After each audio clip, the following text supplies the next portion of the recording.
Here are three powerful quotes by Neville Goddard. These quotes are from his 5 Lessons book, and it's specifically from Lesson 4.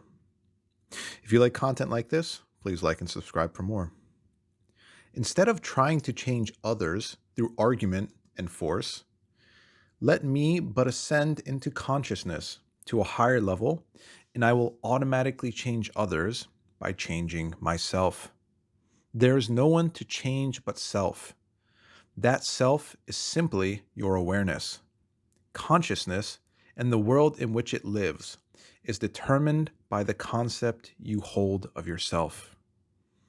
It is to consciousness that we must turn as the only reality, for there is no clear conception of the origin of phenomena except that the consciousness is all, and all is consciousness.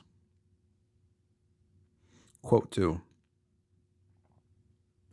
You need no helper to bring you what you seek. Do not for 1 second believe that I am advocating escaping from reality when I ask you to simply assume you are now the man or lady that you want to be. And quote 3.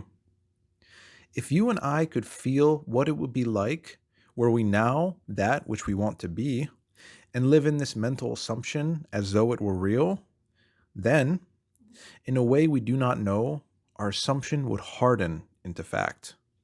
That is all we need to do in order to ascend to the level where our assumption is already an objective, concrete reality. Thank you for listening.